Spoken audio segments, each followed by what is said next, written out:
Welcome back, everybody. Thanks for bearing with us in those few super special minutes while we're waiting for everyone to connect.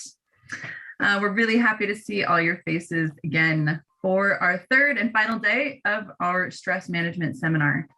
We've already talked about what is stress, cross-cultural stress, the effects it has on us and in our teams and things like that. And today we're going to look at some really amazing tools about stress management. How do we actually manage it? Because like Carrie said on the first day, stress is a part of life. It happens. Everybody experiences it. You cannot avoid it. So how do we manage it well?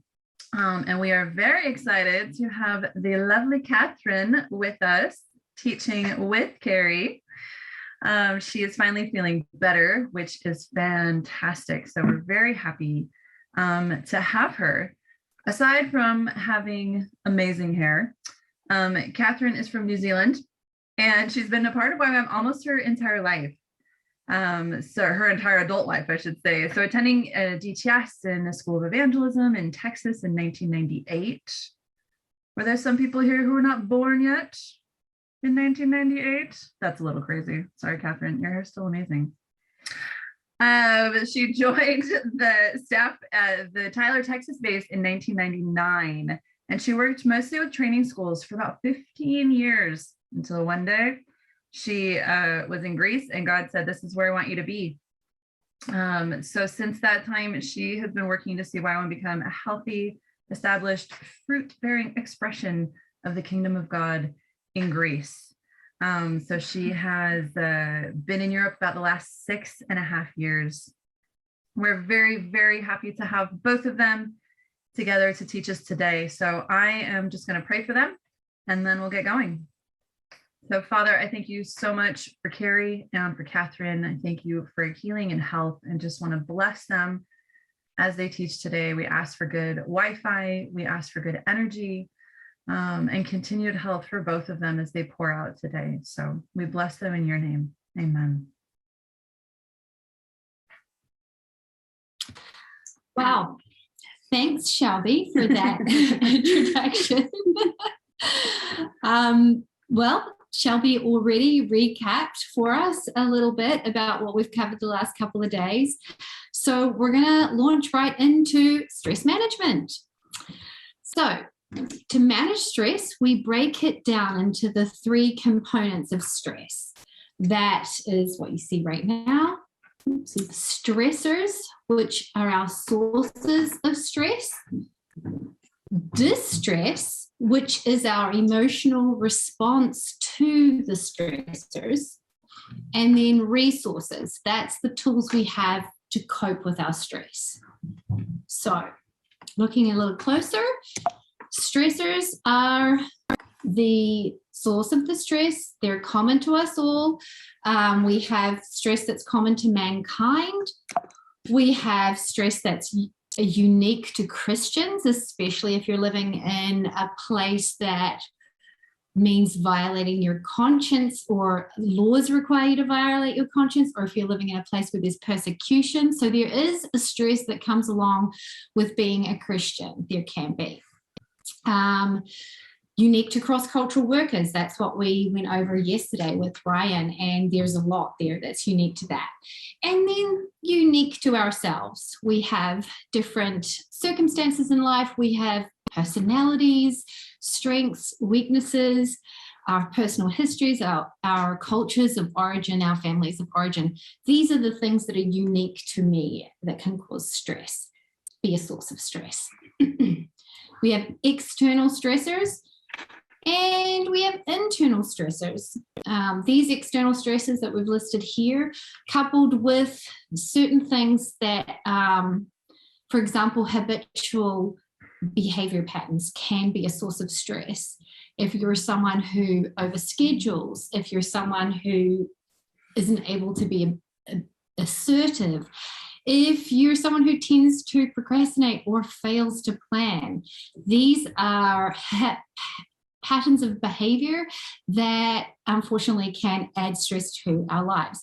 And I'll just say for me that the overscheduling one is a classic because of my personality is somewhat optimistic, and I'm always convinced that I can fit in so much more in a day than I actually can.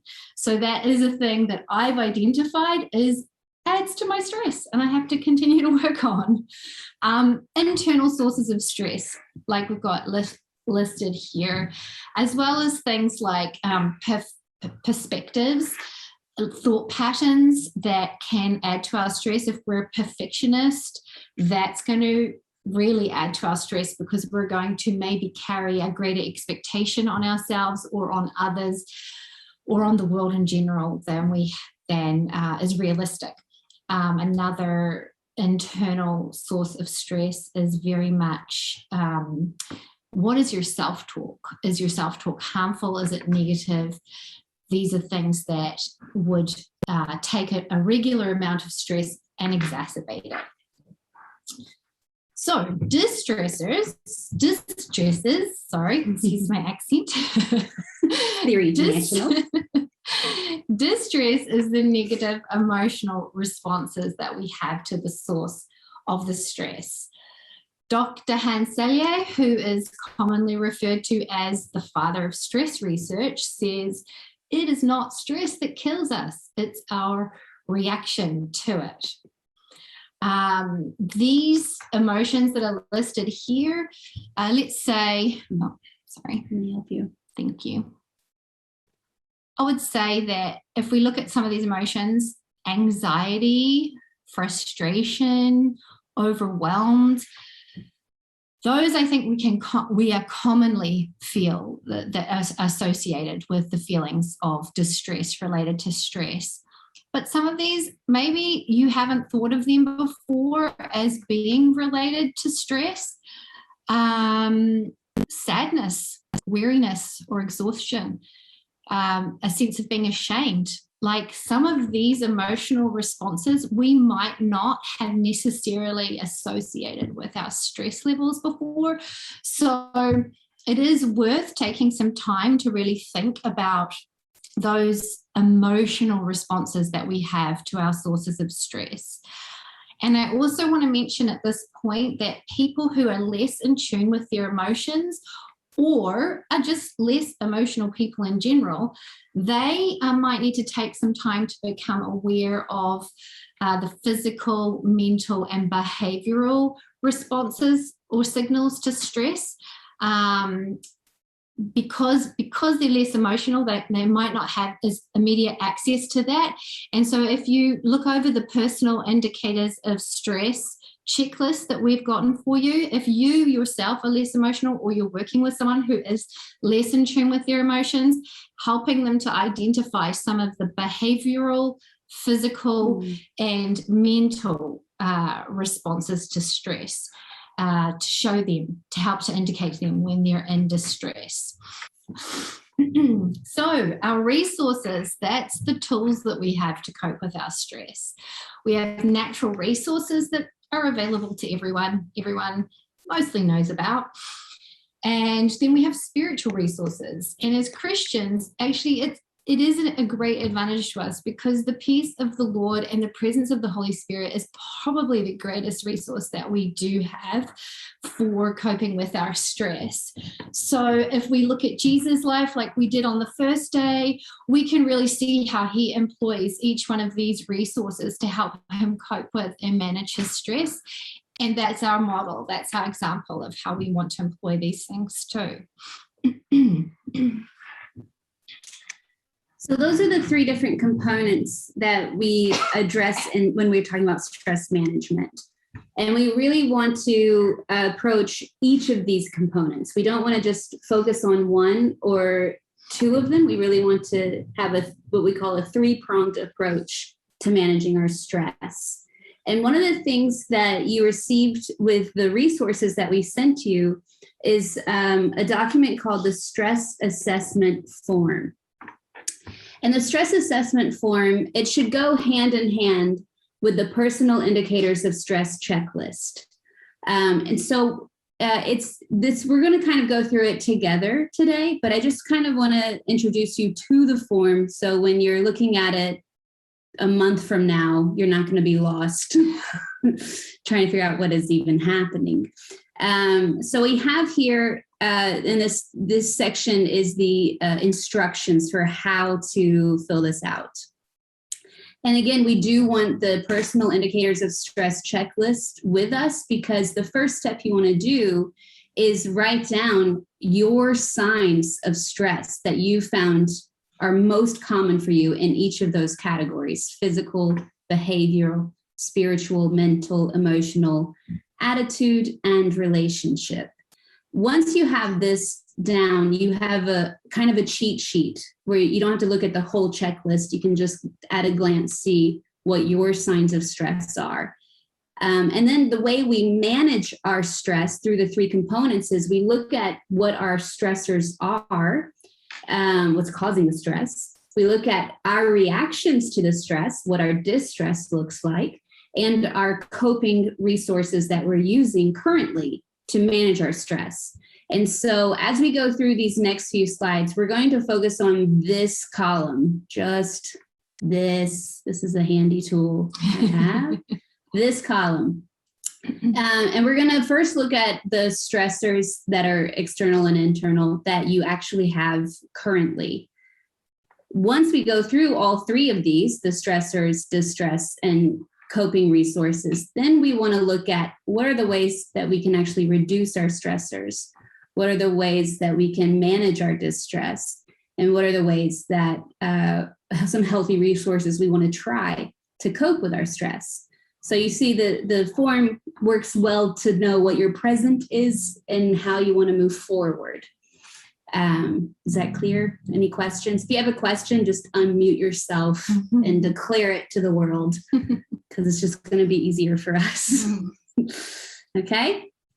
So the first step that we'll look at is the stressors, because Tuesday we looked at the indicators of stress checklist. So you should have a good idea of what goes here already. For stressor reduction, we do have specific action steps that we want to use to help eliminate or reduce the stressors and their impact. So for first thing we need to do is to identify what are our sources of stress. Name the stressor, even if it's as small as the counters in the kitchen never get cleaned, or as big as I don't know if my visa will be renewed.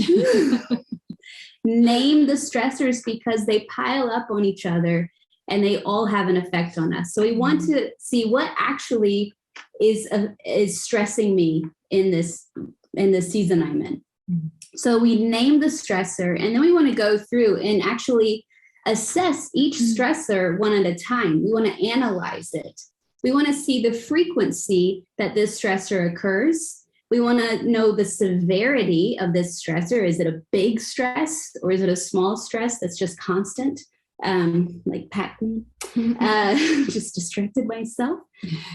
We want to know, is this stressor a threat or a danger, or is it a challenge, or is it a problem that we can actually solve? We want to identify that, because that will help our physiological response to the stress. Remember how our body's response to stress has not evolved. And so we want to be able to tell our system, oh, actually, the crumbs on the counter, it's okay. It's just a challenge. It's not a threat. It's not a threat to me. Might be to Catherine if it's wheat or flour, but to me, it's okay. And kind of understand what's actually happening with that stressor. We want to actually talk through our stressors with someone. Again, this is about creating that biology of courage that we mentioned the other day.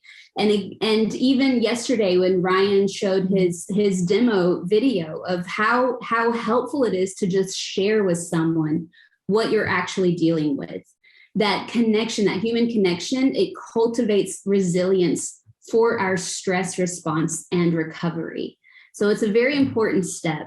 to help us, again, cultivate that resiliency. And it takes courage to be vulnerable, but we're brave people. Look at us. Look at the lives we lead.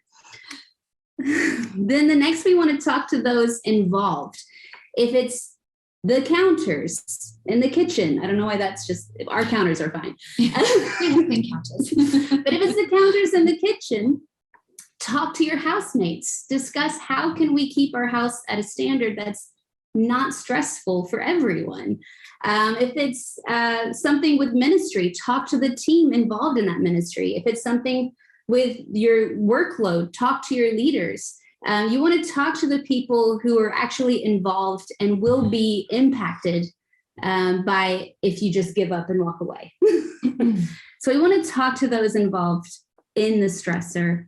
We also want to take some time and look at our stressors and define what actually is priority. What do I need to do? What do I need to focus my attention on? And also, what can be delegated to someone else, or what can just be eliminated because I don't have to do it.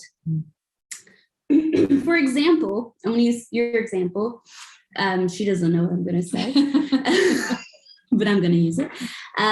Catherine told me the other day that when she moved to Thessaloniki, riding the bus stressed her out.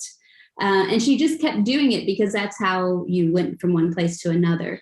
But then one day she realized that actually taxis are really cheap here and walking is just fine because it only rains a third of the year in Greece.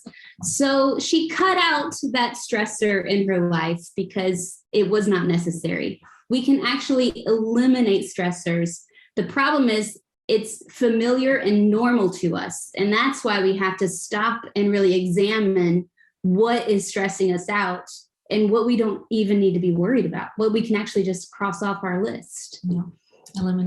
Eliminate. Now, if it is to do with base life or with your work or your ministry, you need to involve leadership, or if it's to do with your home, you need to involve other people that you live with or your spouse when you talk about your priorities and what can be eliminated or delegated. You can't just decide to, if you're working in the kitchen, you can't decide to just go in and say, I'm only going to be working half an hour in the kitchen from now on. Good luck, everyone else. We don't want to pile on new stress on somebody else, but we do want to involve people that can actually help us manage our stressor reduction. Does that make sense? I'm going to, again, if you have a question, just unmute and let her rip. So we're going to go into our first breakout session, and we're going to talk about what stressors can you identify in your own life. So in your breakouts, just take a moment to think about what are the stressors that I'm sure the big ones are just already always there. And go ahead and write down in the stress assessment form under the stressors, external and internal, what those stressors that you've identified are. If you're not able to write on it, I am sorry, we didn't get an editable form yet. We will get one to you when we can. We're a small team, but we'll get there. So if you don't have that, you can just put it on a piece of paper with a pen and just make a little header for yourself so you know what it is. But just write down what are some of your stressors that you can identify and share in your group so we can already practice involving someone else, reaching out in our stress. So we're going to take just 5 minutes for this, again, because stressors are usually pretty quick for us to identify. So and for 5 minutes, we'll go in our breakout rooms, we'll talk about the stressors, jot down one or two, and we'll come back together. All right. So I know 5 minutes goes by a little fast sometimes, but maybe that was good. Does anyone want to share some stressors they identified? COVID, not being able to travel. Are you suggesting the pandemic is a stressor? Yes, massive. Very much. For me, it's COVID and not having fellowship, not being able to see people and that kind of thing. Yeah, the lack of community for sure is taken. Big toll. Thank you. Someone else? Staying on the COVID thing, having very polarized discussions within the base, on pros and cons of vaccination and everything. Very strong opinions in this world. Conflict is a source of stress for Absolutely. sure. Yeah.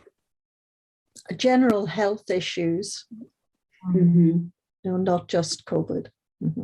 Yes, for ourselves, for our parents, families, Loved ones. loved ones.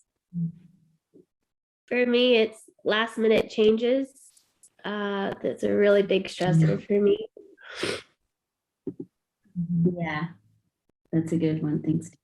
Yeah, for me, it's family. I have to be careful. My wife's on this call too, but looking after. Not your stressor. No, not her, of course. But elderly parents. We have a handicapped adult daughter who can cause huge stress sometimes. We also but we help with our grandsons as well. So we're kind of looking after 3 generations. Wow. And trying to stay well and balanced ourselves. Yeah. Those are big stressors. Yeah. Yeah. Thank you, Roy. Yeah, one of mine is my children and them not choosing what we would choose for them. That's really hard, especially when you're in a foreign nation. It's really hard. Yeah, Definitely. Ula wrote in the chat what people think about us. Yeah. Other people's expectations. Yeah. For sure. Operating in different languages, that's stressful. Getting visas, foreign taxes, bureaucracy, one of the stressors of everyone's life. Yes. Yes, more so in some countries than others, but we don't have to go there. Yeah. Thank you, everyone. I think those are very good examples. Very good examples. And it's good to share. Yeah, so we have a good list of stressors. You guys will add more as they come up. Some things that people shared might jog your thinking and make you go, oh yeah, that is actually a high stress for me too. So we're moving on to distress management. And that's the way that we manage our emotional responses to stress or the emotional impact of stress. So many of us have a tendency to want to avoid negative emotions.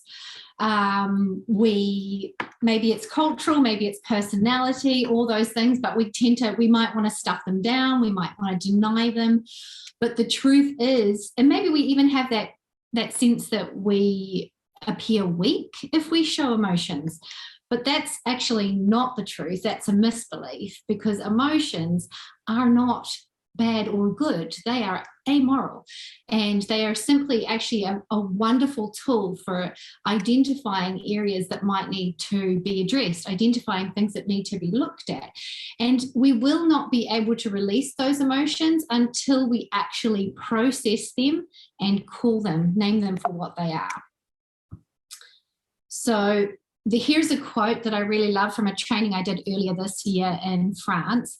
Eric, the guy teaching there, said, when we bury our emotions, we bury them alive. And that basically means that they will not stay buried.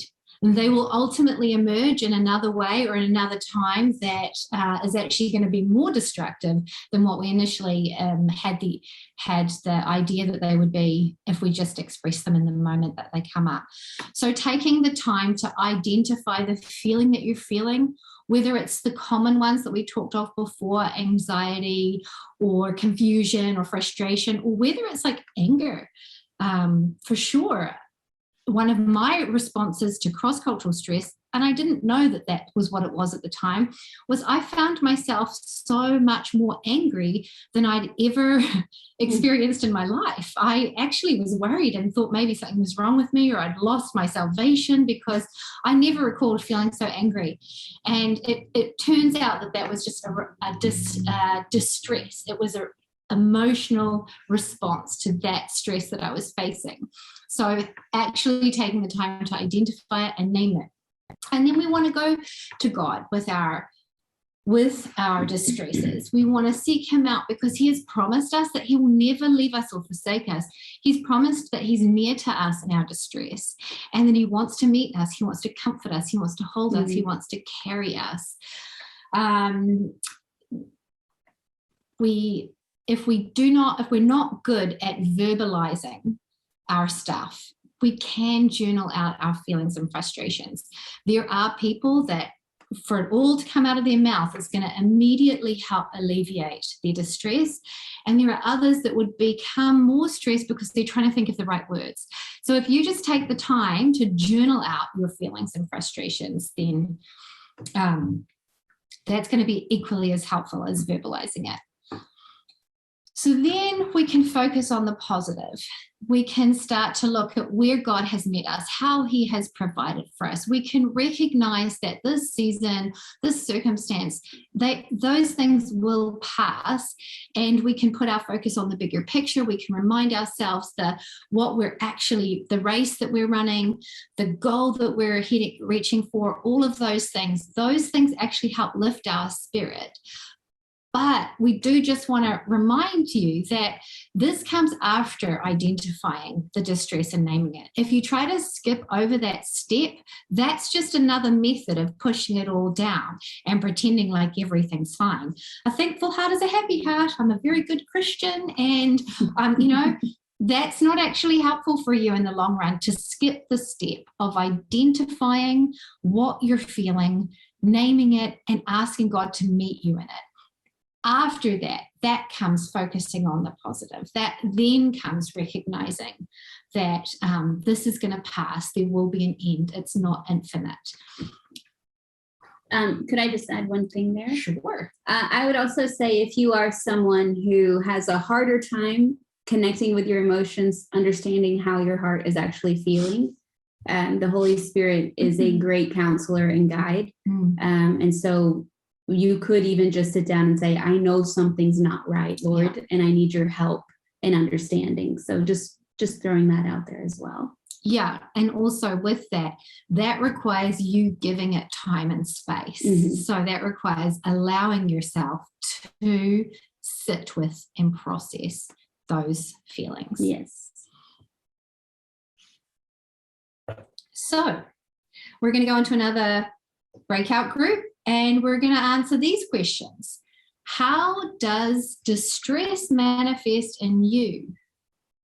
Do you allow yourself to acknowledge or feel your distress? As you're talking about this, as you're sharing about this, I do want to encourage you to be vulnerable, because that is part of what helps alleviate the pressure. Again, with the example of Brian's skit yesterday, actually acknowledging those things immediately brings a sense of relief. So be vulnerable with one another, be honest with yourself, and then write those things down in the stress assessment form in the box that says my reactions to stress. So guys, sometimes you accidentally get muted by someone. That's all right. So how was that for you guys? We'd love to hear some feedback if you're willing. Do you recognize distress in yourself? Do you allow yourself to feel it? What are some of the ways in which distress manifests for you? So just unmute yourself and shout out some feedback when you feel inclined. I find for me, I get very short and very direct, and my compassion kind of leaves. So it kind of comes off as angry, but I'm not angry. Right. But I've been able to notice that in the moments of my stress, and then I have to go back and ask for forgiveness for not having my compassion my sleeve. But that's my normal distressor my reaction to stress.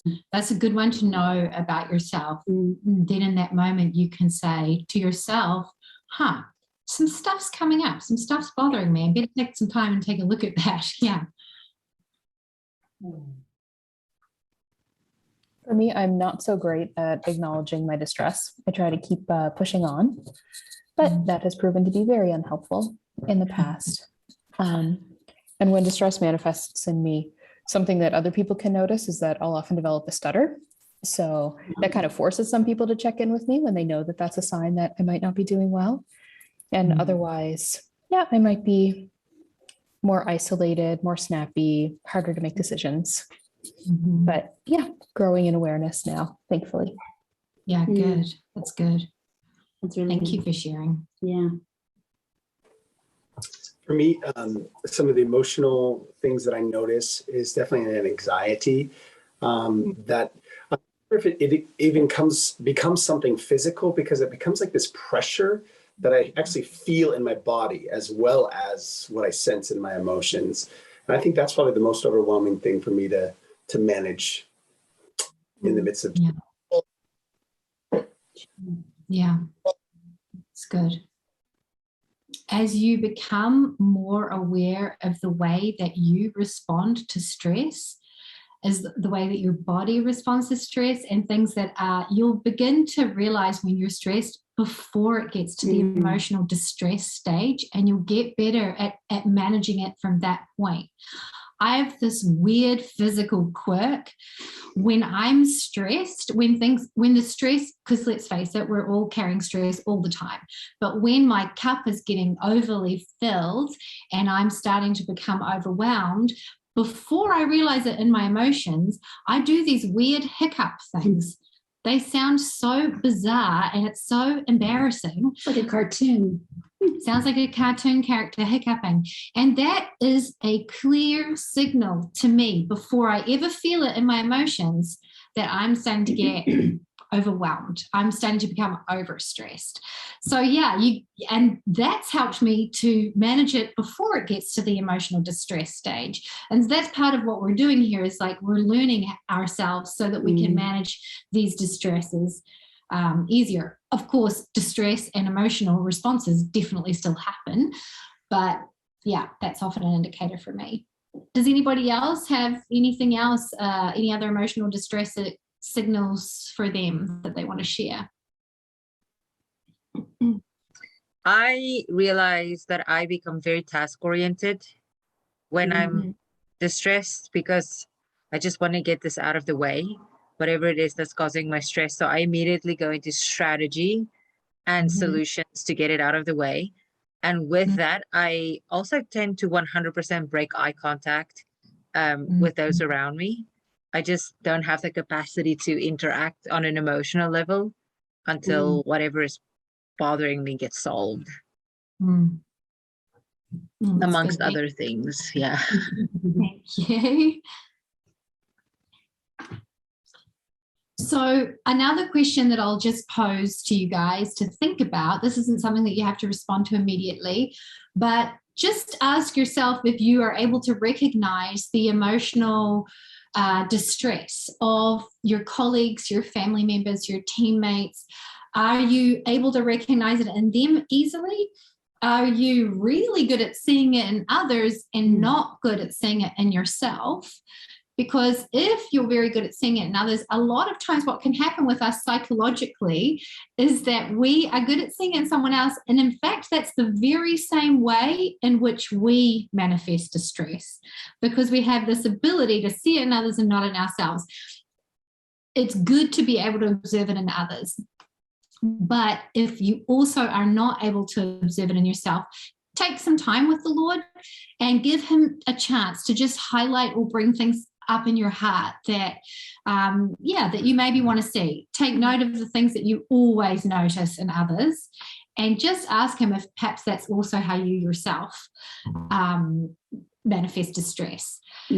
We will next be looking at the resources that we're currently using to manage our stress. But before we go into that, we're actually going to take a 10-minute break. Okay, I think we're all back. Mm-hmm. So hopefully been able to get a little bit of stretch, clear your head. Now that we've looked at our sources of stress and our distress, that might be a little bit heavy. So don't worry, never fear. We're going to look at how we can actually manage our stress using our resources. But before we go too deep into looking at healthy coping methods for managing our stress, we do want to talk first about we want to examine what our current coping methods are. What are the things that we're doing that help us with our stress in the current, like in the moment? Maybe they don't help long term, but they help alleviate some of the stress in the short term, or maybe they're really helpful and they do help in the long term. You know, like what we looked at when we identified our resources, like quiet time, getting into nature, eating healthy, getting good exercise, all of those things that are so great and perfect humans, I'm sure, all do them. But we also want to be honest and real about the coping methods we use that maybe aren't the healthiest, but they help in the moment. For example, when I'm really stressed, I am very good at avoiding my stress.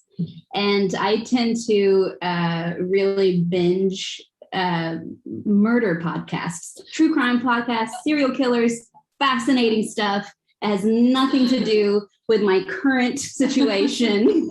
I will listen to it for hours and it's just complete avoidance. So it helps me in the moment, but it does not help me in the long run. Catherine, do you maybe have an example? Sure, I have examples too. We all do. I started off with this healthy idea of just joining the gym and going to the gym and doing regular exercise, which is a great healthy choice. Unfortunately, I elevated it beyond a healthy place. In fact, my schedule became slave to it. I became a little compulsive. And in the end, my compulsion to have to get to the gym for an hour and a half every day, no matter what, pushed other important things to the side. And it became, instead of helping with my stress, it added to my stress. So a stress coping resource became a source of stress. Did you know that could happen? Yikes. So we know there are lots of good things that we can do, but sometimes we do them to the extreme and they become bad things for us. So we're going to have another breakout room and we're going to discuss, that's the other one. What resources and coping strategies are you using currently to help manage your stress? And kind of take a moment to see, are they actually helping your resilience? Are they healthy? Are they unhealthy? Are they long-term coping strategies or just short-term? Just kind of see what you're actually doing to manage your stress and is it actually helping? I'm sure there's going to be really good positive things like your quiet times in the morning that helps with our stress, but maybe also binging Netflix for 3 hours at night makes you feel drained. But it's just kind of examining what are the current strategies you've used. And seeing, is there anything that's actually escaping or avoiding stress? Maybe too much alcohol or too much chocolate. Let's be real. Too much exercise, too much comfort food eating, whatever it might be, or maybe it's too extreme exercise, too extreme dieting. Because it's something you can control, and that's a whole other thing.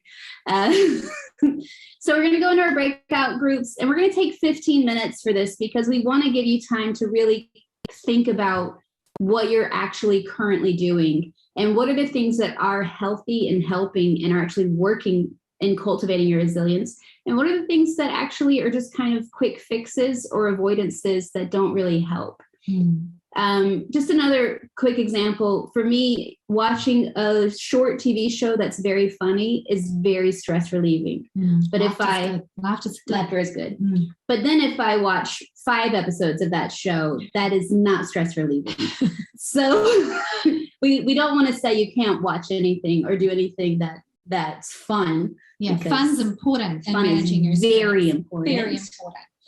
But we just don't want to make it into a complete avoidance. Yeah, even if it just gets elevated out of the moderate amount as a healthy good thing, and it gets launched over into now it's just escapism and avoidance. It's the same activity, but it's how much time you're spending on it. Right. And so again, we're all human. We all do this. And so this is not a time to like any kind of condemnation. There's no judgment from us. Nope. This isn't to shame anyone. We just want to be honest with how we're actually managing our stress before we look into what the ideals are. Yeah. Okay, so we're going to take 15 minutes for this breakout session. Okay. So how was that? Anybody want to share some of their current coping strategies? We love hearing from everyone. I found it because we all have our things, but we just sharing with one another, you feel like, well, you know, I'm normal. I'm not abnormal. Amen. Absolutely. Very good point. There is so much that I recognize, but also things that I did not recognize. That's actually so funny to see. One said that she really enjoys going in the garden, where my garden is a stressor for me because I know I have to do it and I will love it, but I don't do it.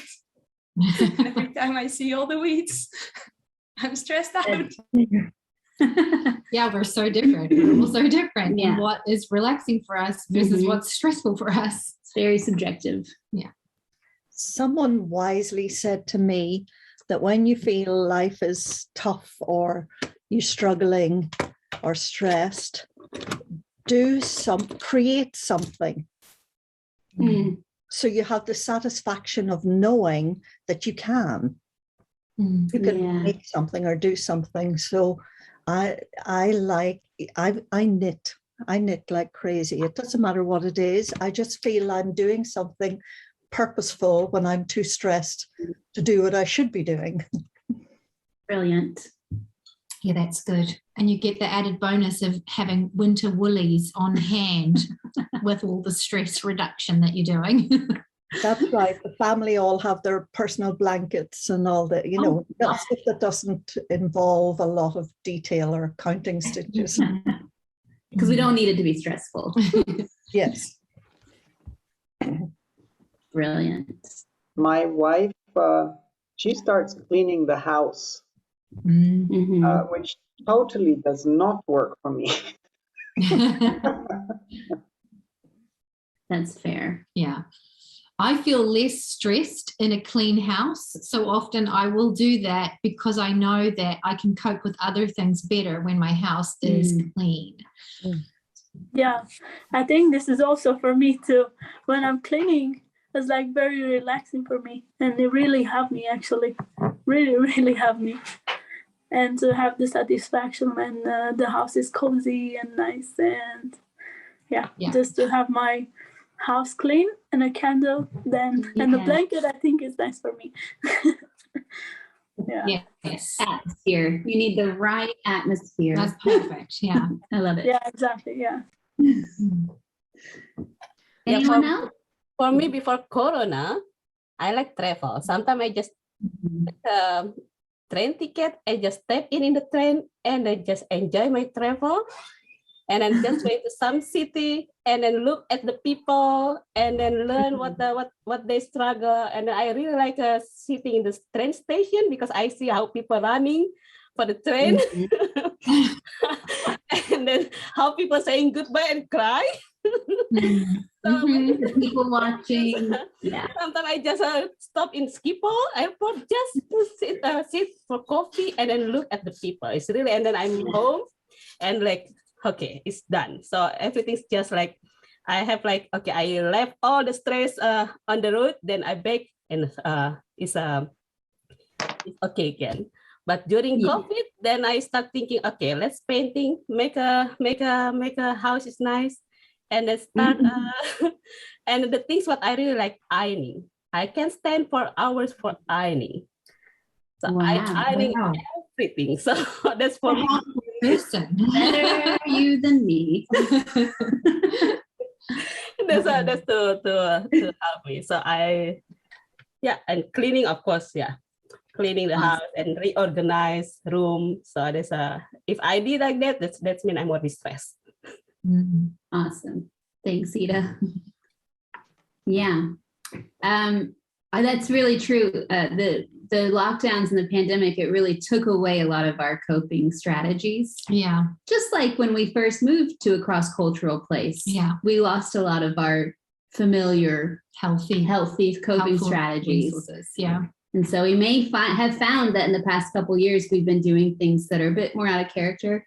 For example, the first lockdown here, I think that we probably ate an absurd amount of Cheetos. Yeah. Cheetos became part of our life, and that's a really unhealthy choice. It was a really unhealthy choice, but man, it got us through that first lockdown.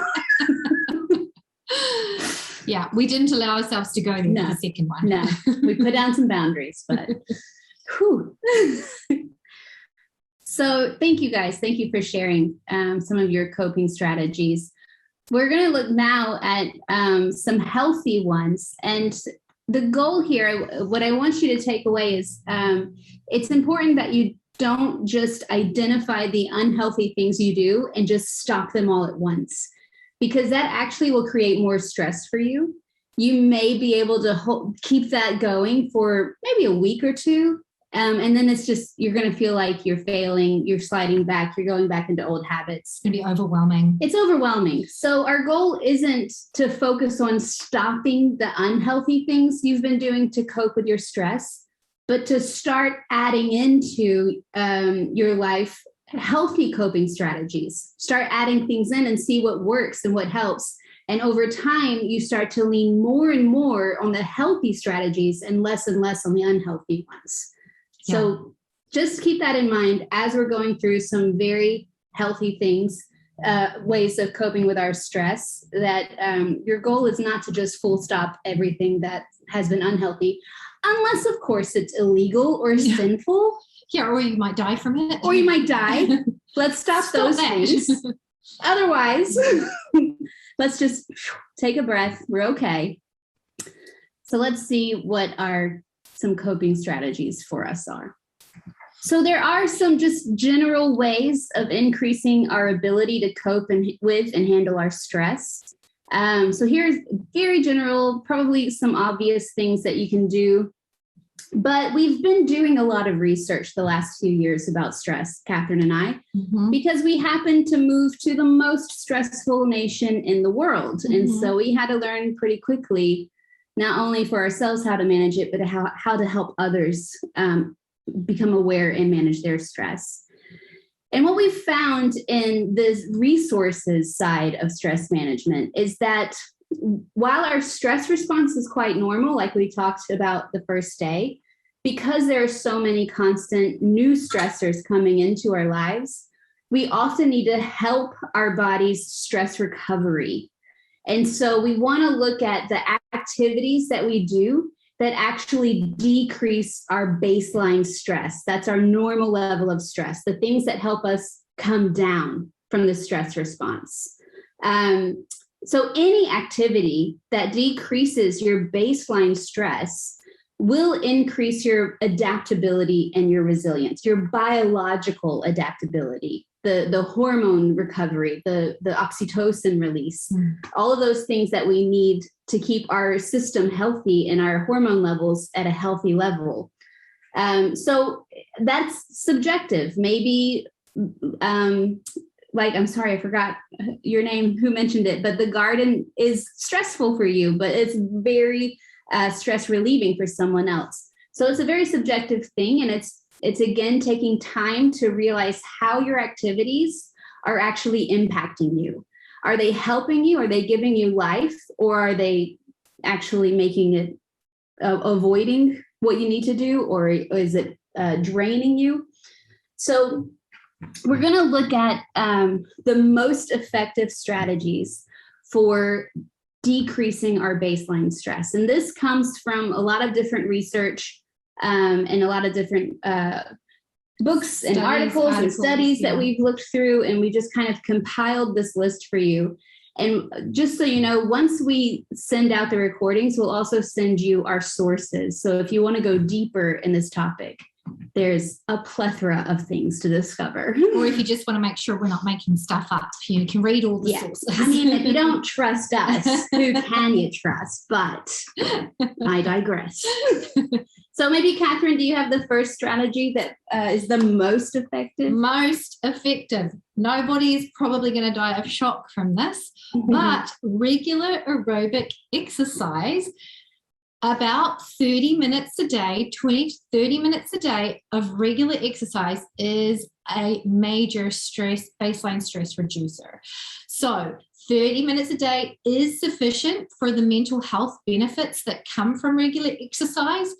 And overexertion can actually have the opposite effect, not only on your schedule, but even on your body. So if exercise is the only thing that you're doing, then you're going to have to look how to incorporate other things into your life to manage your stress.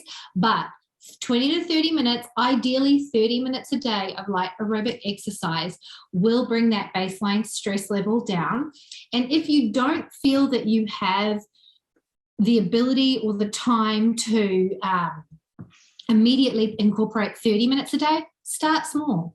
When I came out of my hiatus from the gym because I realized I'd overdone it and I'd gotten a little bit crazy, I went to just doing regular walks, and that was really good too. But then I found that my schedule was getting crammed, and I just really needed to figure out a way to fit every single day some exercise into my life in order to reap the benefits of that, mental health benefits, emotional health benefits, and baseline stress level reduction.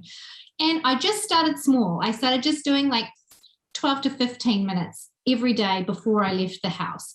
And then now it is 30 minutes, and that's perfect. And when I am faithful in that, you know, life can throw you off, like you can get sick or you can go traveling or whatever. But when I'm faithful in that, I notice every single day how that has helped keep me at a lower baseline level of stress. The thing is that, like we said, sickness happens, travel happens, speaking engagements happen, and that can get thrown off.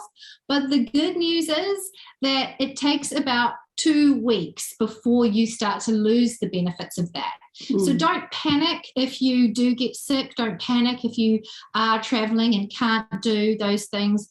Mostly, even in travel, you can incorporate a certain amount of aerobic exercise into your life, but even if you can't, you do have a window of about 2 weeks before you see those benefits start to lapse. So that's usually enough time to get yourself back on track. So that's one of the biggest things. Actually, it's the top thing. That's really good news, because then you can go on holiday and not have to worry about exercising, which is what I like to hear. And holidays reduce your stress as well. So it's a win-win. Win-win. The next thing that is quite effective in helping our stress recovery system is getting sufficient sleep. Research has shown that our stress hormone levels are significantly higher, and our stress recovery takes significantly longer if we are sleep deprived. So it's really important that we are able to tone down in the evening and to get a good somewhere between, usually it's like 6 to 9 hours, wherever window that is your window. 7.5 is a really good goal to have. And also, we just recently read that the best time period to go to sleep is between 10 p.m. and 11 p.m. That's the healthiest window to actually go to bed. So sufficient sleep. Yeah. It's good. And those two combined with their powers combined, exercise and sleep, if you only do two, those would be the ones to focus on, because their powers combined are by far the most effective combination for that baseline level stress reduction. The next is eating resilience enhancing foods. That is definitely not as impactful as the good exercise and sleep, but it definitely helps. These are things like incorporating a lot of green vegetables into your diet, salmon, dark chocolate, thank you, Jesus, complex carbohydrates that are rich in fiber, whole grain products, as well as the Mediterranean diet, if you're familiar with that, which is just a lot of nuts, legumes, it's a lot of fish, low saturated fats, small amounts of meat and high-fat dairy. This type of diet has been shown to help your body reduce the stress hormones. So what that means is that as these life events are happening, as stress responses are surging, if this is what's the way that you're eating, that's going to help you process those hormones more quickly. Conversely, foods that are higher in sugar content can cause stress hormones, because it can cause your insulin to spike, and that your insulin response leads to a crash in your blood sugar, and that actually is a very similar thing that's happening in your body as a stress response. So that high sugar foods, not such a great idea for this purpose. And caffeine, let's talk about caffeine. I love caffeine. I want it every single day. I might even say I need it every single day. It's nice. It has pros and cons, and I'm not going to eliminate it from my life. But here's an important thing to know about caffeine. Too much of it does reduce the effectiveness of adenosine in your system. And that is the chemical in your system that helps break down those stress hormones. So if you're drinking too much coffee, and especially if you're drinking it after 2 p.m., you're actually inhibiting your body's ability to process those stress hormones. So that's just a helpful tip. I'm not saying don't drink coffee, but I am saying think about how much and the timing of it. Because coffee is lovely. Coffee is a gift from God, the manifestation of his grace. Hallelujah. I'm not going to lie. I'll just go over the last few strategies. These are very effective, but again, you'll see. The first one is actually creating margin in your daily life. And by margin, I mean space of pauses, of downtime, like the margin on a page, the blank sides around your page. Just creating space to let yourself catch up to yourself, let your system catch up to where you are. This can look like every day by having a quiet moment during your day. And this is different than our quiet times with the Lord. This is a time to just let your system calm down and recover. If you have lots of meetings in one day, maybe having pauses in between the meetings to just have a quiet time, to just let yourself catch up with how you're going. How's your stress levels? What's happening? It doesn't have to be anything elaborate. It could be 5 minutes. But it's just that little space in between to let yourself kind of be aware. I think that that really is one of our biggest tools that we have, is in helping us become aware of how stress is affecting us. Because again, life is so constant, and our stressors, they feel so normal that we forget how it's actually impacting us. We forget that we can actually take some control back and have some control back over how we're responding to stress and recovering from the stress. So that's a daily margin, just taking those little pauses. A weekly margin is keeping our Sabbath holy, keeping an actual day of rest. If your Sabbath day is Sunday and it means serving in your church for 6 hours that day, that's not a day of rest. That's a ministry day, which is beautiful, but you're going to have another day that's set aside for rest. If cleaning your house does not relax you, like it does not relax us, we clean our house throughout the week so that on our Saturday, we can actually just do nothing. So it's about scheduling your life so that when you do have that day of rest, it truly is a day of rest. A monthly margin is getting out of your current environment for a day, for a few hours, even a weekend getaway. It's been scientifically shown that by leaving our environment once a month, it helps us have creative solutions to problems we're facing. It helps us have innovative ideas. It helps us see things in a different way. So especially if you're wrestling with a problem, you're not sure how to solve it, how to move forward, taking it some distance, going away somewhere that's not your normal environment might actually help you have a creative solution, help you discover a creative solution for that problem. So it actually helps our resilience. It helps our brain to reset, to refocus by leaving our environment. So if you live in the city, getting out into nature. If you live in nature, maybe going into a city. But it's just, that one thing that's just out of the norm. Then there's yearly margin, and yearly margin means a holiday. We actually do need a holiday where we have several days in a row that we actually can decompress and we actually can come to a healthy baseline level of stress. And so that means that if you schedule your holidays and it's constant visiting family and friends back home, that's not really a holiday. That's speaking in churches, raising support. That's not a vacation. That's not a holiday. That's necessary to your ministry and to your life, but that's not necessarily a holiday. So getting 4 or 5 days somewhere where you actually can relax, maybe going to a retreat or whatever it might be, but it's just been shown that will help reduce your baseline stress. It will help your stress recovery. And again, it might give you more creativity and insight into how to move forward when you go back home. Also, if you find yourself unable to tone down when you're going to bed, when you're getting ready to go to sleep and you feel tense or you just still feel stressed about something, there are a few mindful practices that do help you relax and calm your system down. One of them is called progressive muscle relaxation. And basically what that means is as you're lying down, starting from your feet, you tense a group of muscles as hard as you can for about 5 seconds while breathing. And then you release for 5 seconds while breathing. And then you go to the next group of muscles. So you start with your feet, go to your ankles, go to your calves, your knees, your thighs, gluteus maximus, and so on, all the way up to the very, very top of your head, where you squeeze all the muscles you can with your ears, and it brings your baseline stress down. It calms your system down. It helps. When I've done it, I've always fallen asleep before I've gotten to the head. So,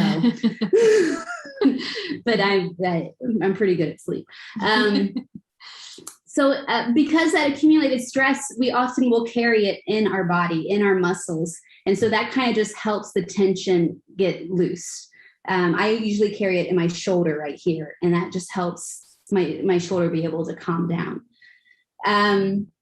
In addition to that, just meditation on scripture, meditation on the Lord, is focusing your breathing, mindful breathing where you feel where your breath goes as it goes into your lungs or your stomach, and as it fills up your lungs, and what it feels like when you exhale. This also just all of these kind of slowing down techniques helps your system calm down.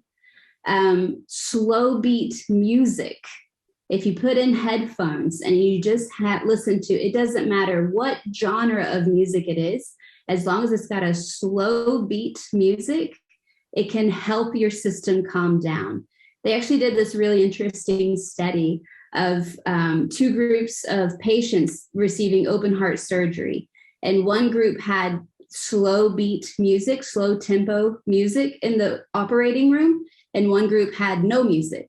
And the group that had music reported less pain during their recovery.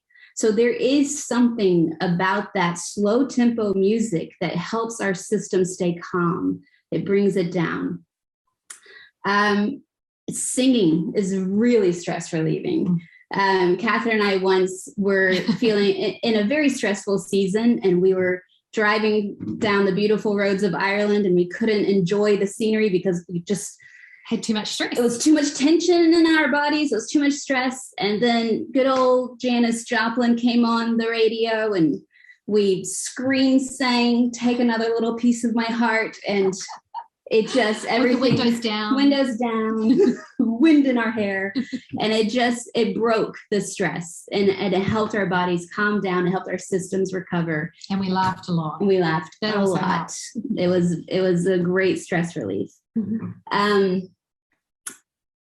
Also, there are specific strategies for dealing with cross-cultural stress, and we'll send you a handout that has a list of strategies for cross-cultural stress when we send the recordings later. But there is something that we can all do in this very moment to help reduce our baseline stress. But you're going to have to move a little. Are you guys ready for this? Are we ready? All right, thanks, Ashley. Okay, so you just want a little bit of space. We're not going to do big movements. You just want a little bit of space. And the first thing we do is that we want to pull ourselves tight as we can into a ball. Tight, tight, tight, tight. Pull in, hold it as tight as you can. Tight, tight, tight. Pull it in, pull it in. And then we release by standing up in a victory pose. You can have arms up high or arms akimbo. And you just take some big, deep breaths. Whew. So relaxed now. Congratulations, everyone. You've just decreased your baseline stress. Even our posture can affect our stress and our stress recovery. So it's just taking that time to pull in and then stretch out and taking a stance like you can do this, because our physical body has a way of convincing our brain that we can do it or that we can't.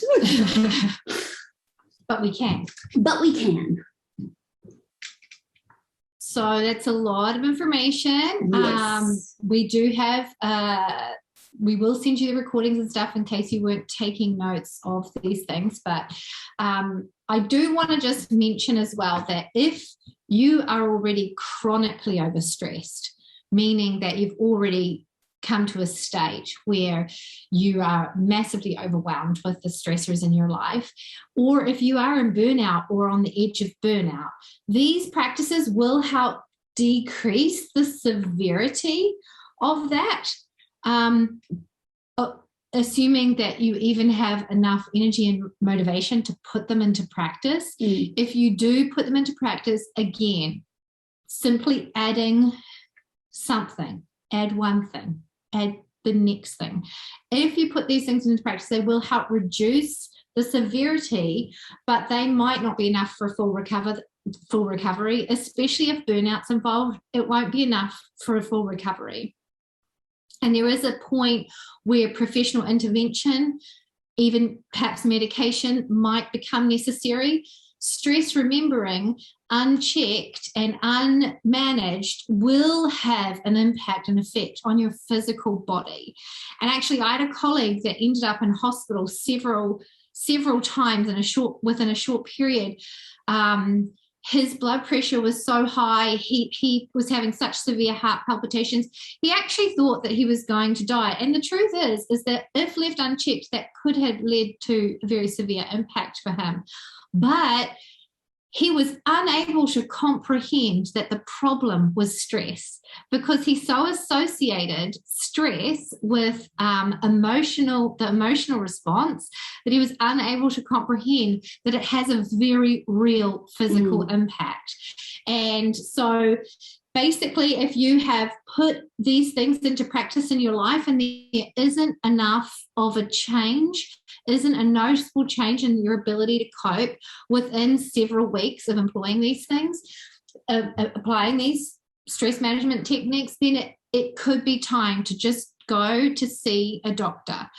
You don't want to, or you just don't want to take the chance if certain health things have gone too far. Does that make sense what I'm saying? I don't want to frighten anyone, because we remember that our attitude towards stress, learning to view it from a positive lens, learning to remind ourselves it's a challenge that we're equipped to face, does change the actual physiological response in us. But this is for people who are already at that place where they're chronically overstressed or even in burnout. Do take the time to go and get the medical professional input that you need. But start with trying to alleviate some of these severity of these symptoms for yourself by employing these techniques. Yeah. Yes, that's good. So just as a little recap, let's go back to our PowerPoint. We want to remember that it is a three-pronged approach. Even though there are lots of really good effective strategies in that resource category, we don't want to just focus on the resources. We still want to manage our distress by acknowledging it and going to the Lord with it and seeing all those steps that Catherine walked us through earlier. And we do want to identify our stressors. We want to see what can be delegated or eliminated, see what's priority, see what's actually a threat or what we can see as a challenge. We really want to keep a balance of all three of these, because if we just focus on one or two, we're just going to keep barely keeping our head above water. If we're just focused on reducing stressors, but not dealing with our distress, again, those emotions don't stay buried. They come up, and often in unattractive, unpleasant ways. If we're just focusing on using resources to manage our stress, and the stressors just keep coming, we're going to run out of capacity to be able to manage our stress through coping strategies. So we do want to focus to kind of have that balance, so that it's all three that go into managing our stress well. Now, we know that's quite a bit of information today. And so we do want to do another breakout room to just kind of talk about what are the things that are really standing out to you, the strategies that you want to start implementing in your own life.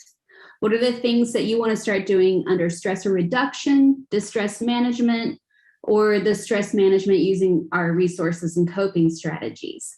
This is the area that you can put on the right side of the column of the stress assessment form, where you have your stressors and then how to reduce them, our reaction to stress and distress management ideas, and then present coping resources and the coping resources we want to try. All right, welcome back, everyone. So, like always, anyone want to share what some of the strategies are, or the things they want to start implementing? Naps. I'm going to take a nap. Yeah, Shelby. I love naps. Margins, creating margins in my schedule. Beautiful. Very important. It really does help. Yeah, Thanks. like actually putting it on my calendar, like making margin an appointment. Yeah. Exactly. Yes, indeed. Beautiful. Singing in the car. Here you go. Hey. Lovely. We see Diana is taking a 30-minute walk. Oh, good. That's good. Good job. Do creative things. Beautiful. Good. Playing music. Yeah. Beautiful. Limit screen time before and after sleep. Good. That's something I when I do it, I'm so thankful for it, and then I slip up and it's so hard to get back. But it's so good when you can get into the groove. That's good. And for me, it's just to verb my needs. Who can help me with my needs to come? Yeah. I think that's for me. Or to ask God how to verb my needs. Yes. Amen. Perfect. I think for me, I need to look back to my root. As Indonesian, I'm more flexible. But come to this culture, I need to have all those in agenda. Sometimes I'm not used anymore being flexible. So now I need to back to that because it's really quite relaxed to be being flexible, not to push myself to make like, oh yeah, this is need to be done. If then for me, if I cannot, just cannot. Yeah. If I need people, I just walk around and then just talk with people. It's not tax oriented because being 12 years in the Netherlands really quite changed me to be from relationship oriented become tax oriented. That is not me. It's really so I need to back to my root again. Yeah, it's so good. That's good. So good. Avoid coffee after 2 p.m. Very good goal, Anne-Marie. Bravo. Attainable. I like it. Doing power yoga exercises and going to the sauna afterwards is really good for your body. Talk about getting rid of those toxins. Yeah, lick them all out. Get it. Love it. We don't have saunas here. Yeah. That's okay. We have the sun though. Yeah, so. that helps. That's good. All right.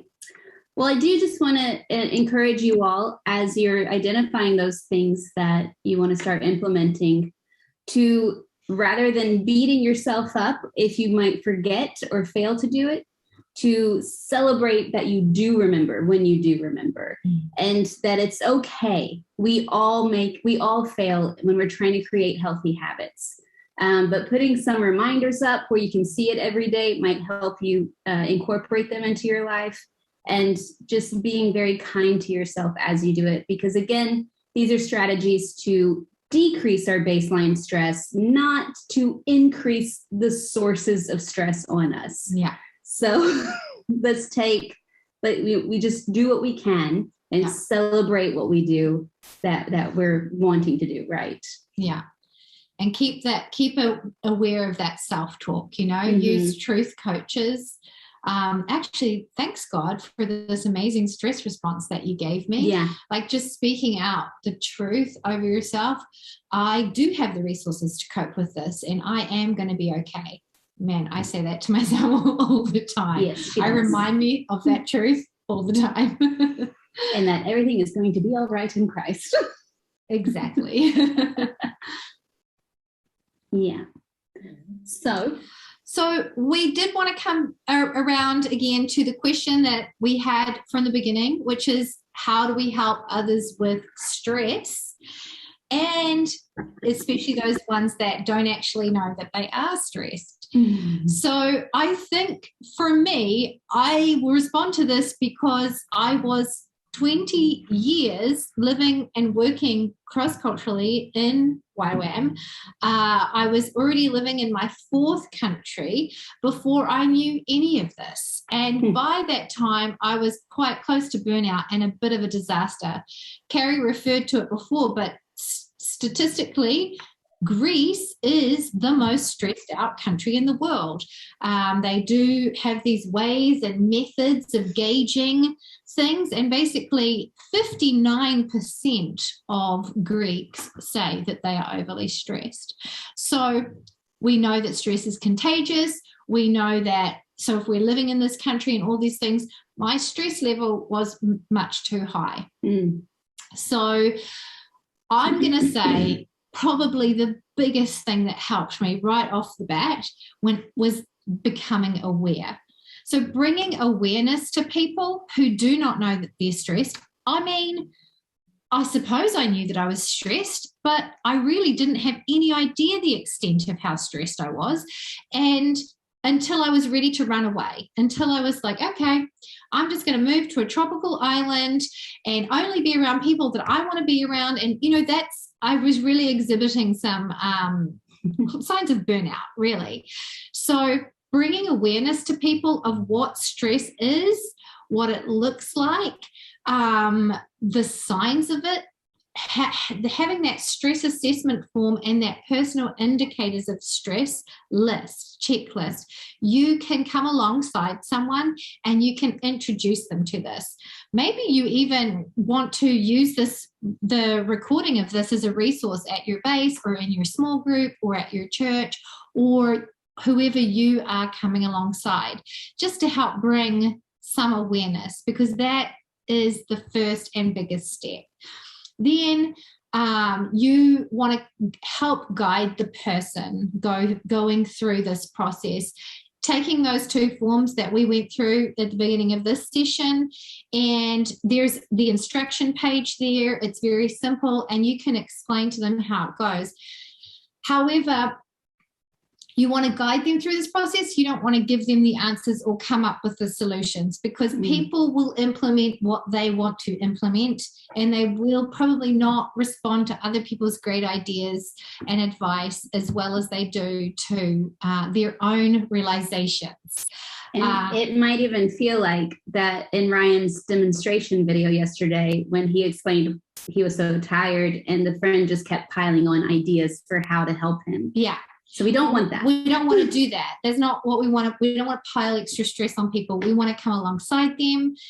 We want to allow them to process. We want to provide support and ideas. If they are having a hard time, then we can give explanation. We can give examples from our own life, and just knowing that as much as possible, they should develop their own plan. After they've filled out those forms, you can help them process by asking them questions. Again, what Ryan shared about open and closed questions, just where's an open-ended question helpful? Where's a closed-ended question helpful? And then just, again, to go back to what Ryan said yesterday, which I thought was incredibly helpful, is inviting people, allowing them to verbalize. Then normalizing their experience, reminding them they're not crazy, they're not aliens, they're very normal humans responding in a very normal human way to a heavy stress load.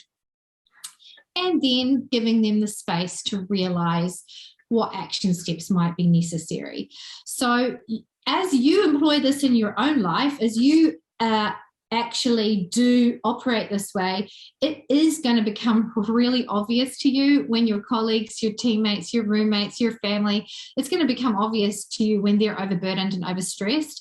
So these, just helping and sharing and coming alongside, giving examples of your own experience and verbalizing, normalizing, realizing.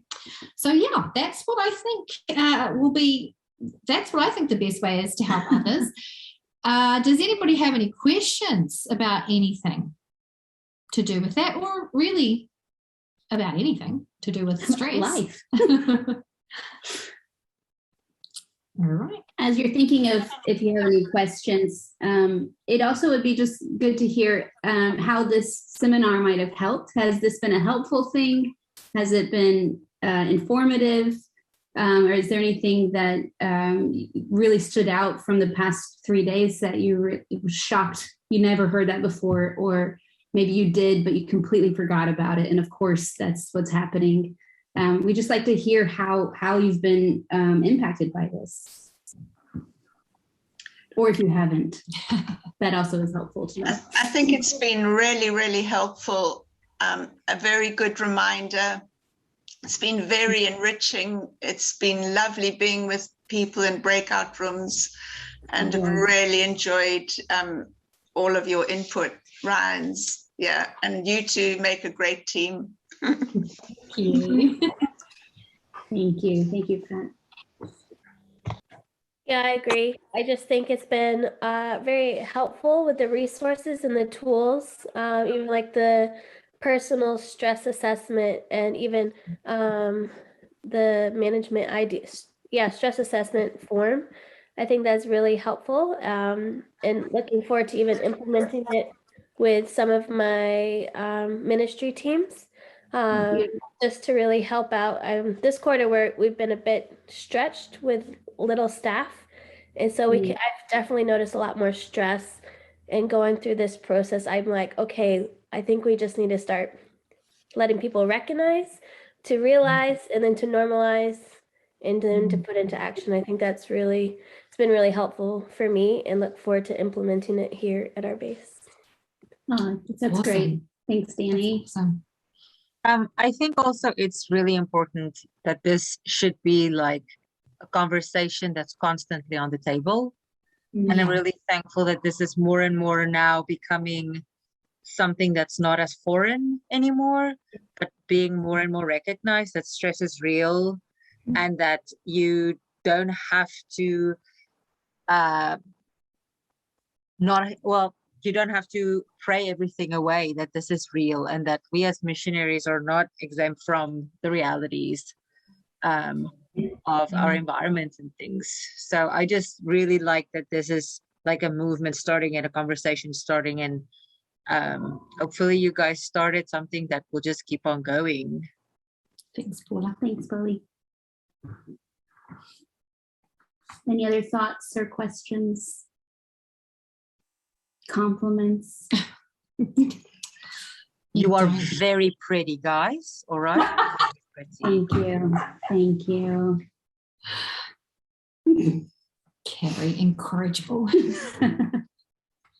I see Adriana mentioned that we had a really good time in the breakout groups, and that was very, very helpful to be able to talk in a small group and together. So thank you for those opportunities. That's great. Thank you. Yeah, thank you for the feedback in the chat as well. Yeah. I was just really curious because this is the first time we've really been able to have so much time with it where we could have these kind of conversations with it. Breakout groups and stuff. We want to include that, but we haven't always been able to have that time. So yeah, so it's really been it's encouraging to know that that's beneficial for you and that you've enjoyed that, and that we will, so we can continue to push for that. So again, the YouTube links will be sent once they're uploaded, and feel free to use them as small groups or just as refreshers. The breakout rooms will be edited out, but instead I'll put in a little pause if you do want to do a small group where you have the questions on the screen, so you can discuss these things in small groups as well. And we will send our sources as well with that email, and I believe probably the feedback. But I hope this has been worth your time. We really love sharing what we've learned about this topic. Yeah. We really love how Ryan approaches cross-cultural stress. So we were excited that he could be a part of it. Yeah. So yeah, I think that wraps it up for us. Yeah. Shelby, you can come back and take us home. Excellent. Thank you, ladies. You are both very beautiful. It's been a pleasure to watch you as well and listen to you. So that's great. Go on. Thank you all for being here. We really appreciate it. We appreciate the feedback in the breakout rooms and just getting to hear from different people from different cultures and different locations and everything. It's really, really powerful to get to share that knowledge and that wisdom and that experience. So thank you all so much for being present and participating. If you or anybody else that you think maybe you're getting close to burnout, or you're really wanting to process some of these things that we've talked about, send us an email. We've got some great burnout inventory tools that someone can work with you on. We don't want anybody to go away from here feeling like they're needing some more help and they don't know where to get it. So please feel free to shoot us a message. If you yourself or somebody else who can maybe use some extra help, that's what we're here for. We are going to send you guys PowerPoints, some more tools, the sources, the videos, all that kind of stuff. So hopefully that will get that out to you in the next week. But if you have any questions, again, just shoot us a message. We're here to serve. We are going to have another seminar coming up in December.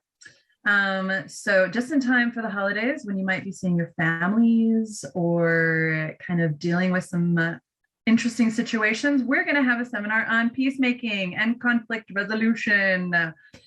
So that's going to be December 7th through the 9th. And then in January, to kick off the new year, we are going to have another seminar on active listening and how to ask good questions. So Ryan touched a little bit on that in his cross-cultural teaching, but we're going to have a lot of great practice, get some great tools on how to do that online, as a lot of us are doing a lot of connecting online, and how that can change. So that's going to be January 18th through the 20th.